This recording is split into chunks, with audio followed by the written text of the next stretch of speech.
What's a typical day like in the life of Assemblymember Bradford?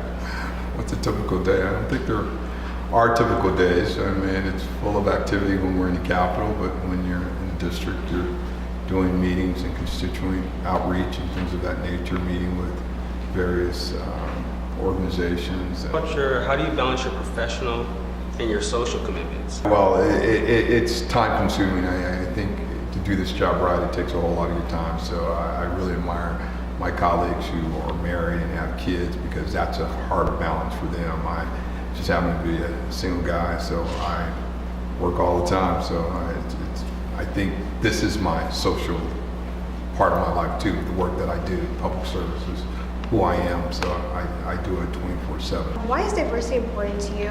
Of all the bills, the 11 bills that you helped sign into law, which of them do you think focuses on diversity and inclusion? I did specific bills that expand what we call General Order 156 in the state of California, which is encouraging our utility companies to do contract and procurement opportunities with minority, women-owned, and disabled veteran-owned businesses in the state of California. Can you name someone who has had a tremendous impact on you as a leader when you were my age of 16 years old, and why were they so influential? It's a few teachers in my life that inspired me to do what I do today, and just not necessarily be an elected official, but show up, stand up, speak up. And I think that's important that we do those things. A lot of times we just remain quiet and never let our voice be heard. So I think it's key that at your age, your voice is important. What is a trait that you believe every leader should possess? Showing up. Got to show up. What is the biggest challenge leaders of today are facing, and why? Yeah, I think it's commitment.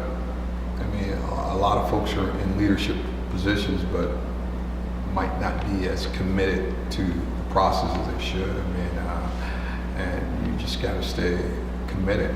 What is one mistake that you witness today's leaders often making? Maybe not knowing or really getting down in the substance of the issue. I mean, we deal with a variety of large issues in California and across this nation, and a lot of times we come with our preconceived notion of how to deal with it. And I think it has to be open-minded and open to change. At what age do you think a young person should start deciding who they want to be and what they want to do in their life? As early as possible. What advice would you give a young person that's looking into pursuing politics as a career, specifically unelected office? Start on the school level, run for student government. I did that, and volunteer. And What has made you the person you are as an assembly member?